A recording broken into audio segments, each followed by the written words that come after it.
Okay, so maganda yung araw ngayon guys. Ayan. Di ako makalabas kasi naka-charge yung cellphone natin. So makikita nyo naman wala ang ganong ulap. So maganda, panigurado ko i-harvest ang ating solar. So for today's video, tuturuan ko kayo kung paano mag-set nitong Wincong SL-02V coming up.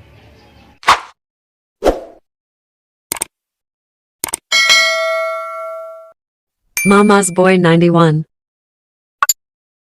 So welcome back to my YouTube channel. Ako nga po pala si Mama's Boy. At sa video nga nito ay tuturuan ko kayo kung paano mag-set nitong SCC na to, PWM Wincong SL02V. Yan. Meron tayo ritong volt, reading ng volt to, yung battery. Tapos meron tayo ritong mga button. Yan. Load at saka yung set. Tapos meron tayo rito tatlong, bali apat to guys. At andito yung pula sa baba. So apat na LED. Tapos andito naman yung ating mga connector. Ayan. Yung sa solar, sa battery, load. Tapos meron tayong 5 volts dito na USB. Which is ang ganda nito guys kasi kaya niyang mag 1 ampere. Depende sa sa cellphone niyo. Okay, so yan yung ating biningkong. Ito yung itsura niya, and then ito yung harap niya, ito yung ibabaw niya. Ayan. Tapos medyo nakaumbok siya rito sa tagiliran. So hindi ko ito binuksan dahil kailangan agad ikabit to. Ayan. And then may temperature din siya. Ewan ko kung parang ala namang parang design lang. So ito ay nabili ko sa halagang kulang-kulang 800 kasama shipping fee. So nabili ko to kay Dagupan, kay DSP. Ayan, Dagupan Solar PH ba yun? Ayan, so ito ko siya nabili. At marami sa kanya, solar, battery. Ayan, so yun. So dito sponsor, pinili ko to.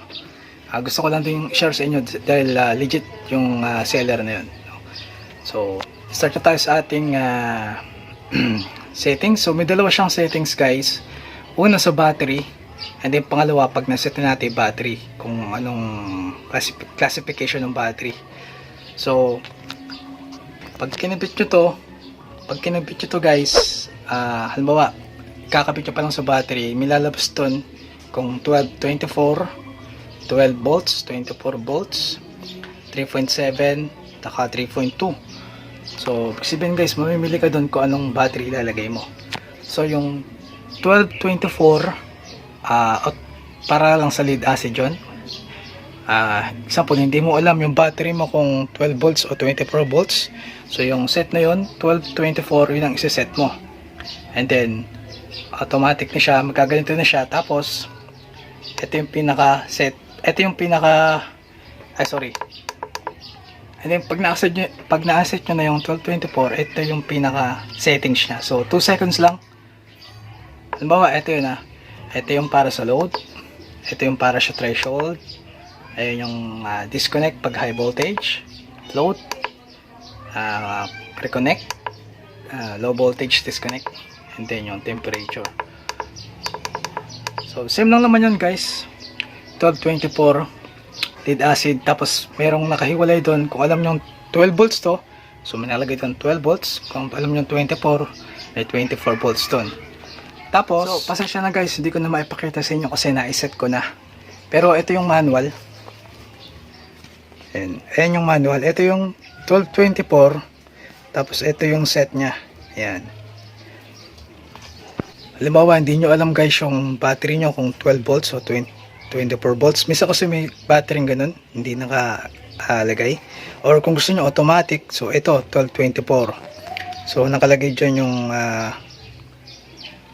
battery types. Ayan pang lead acid, PR, bulb regulated lead acid battery. Tapos stop charge, high voltage to. Ayan, load. Tapos over discharge reconnect, and then low voltage. So low voltage guys, ito nga pwede nyo itong iset. So mamaya papakita ko sa inyo paano iset. Tapos kung alam nyo 12 volts, ito yung mode na po pwede nyo ilagay. So ayan, same lang din siya pang BRLA battery. Tapos ayan, same lang din. tapos 24 volts. So yung 12, 12 at saka 24 volts, yung classification na to o yung mode na to ay para lang sa lead acid. Ayan. And then next yan is yung lithium ion na LiPo4 na to, 3.2 kung naka-apat yan, naka 4 series, so ito ay 12 volts. 3.2 kung naka 8 series siya, so ito yung 24. Ito yung kanyang set, LiPo4 LFP battery, so yan 14.4. so sa discharge sa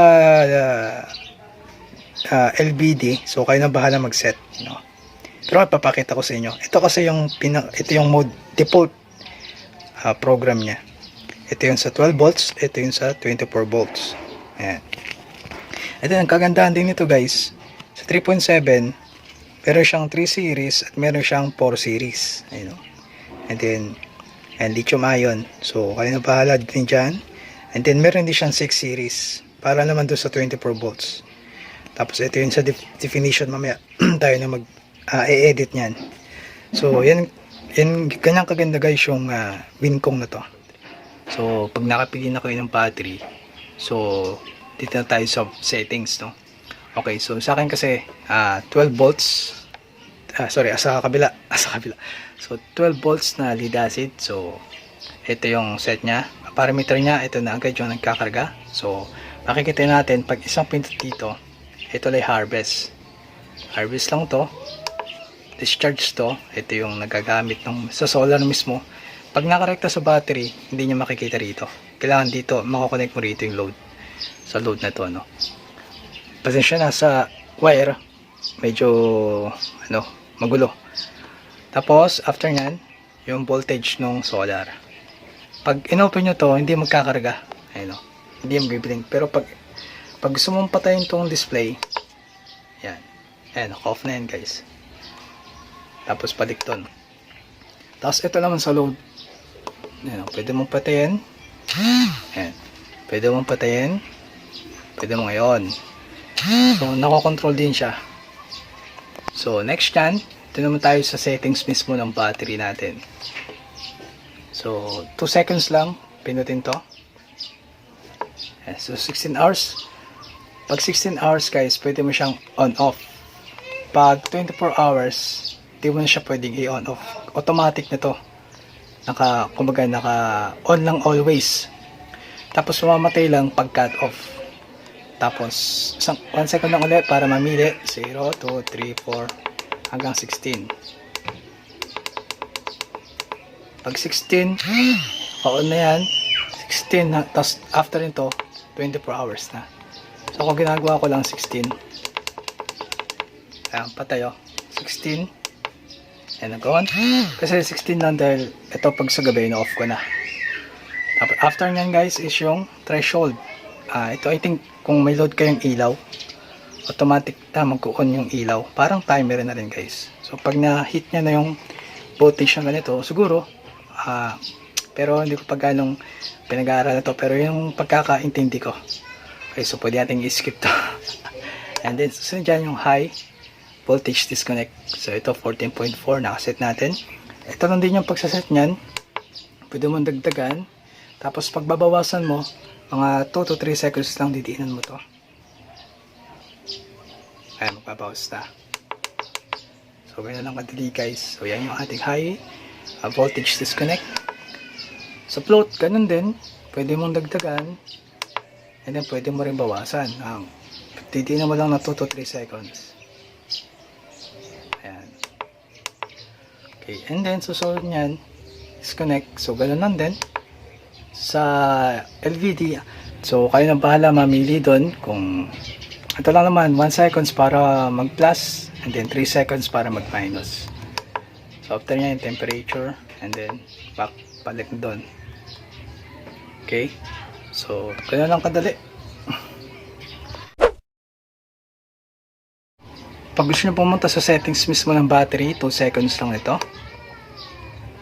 Tapos pag magpa-plus, isang pindot lang. Pag magma-minus, 3 seconds lang. 2 to 3 seconds lang guys. No? Ayan.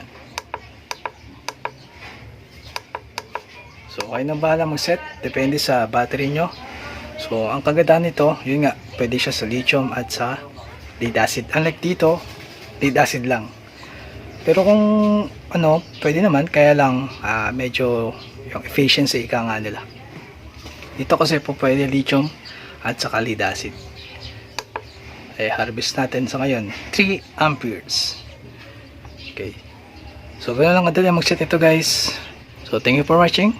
This is Mama's Boy and see you again to my next video. 7-3.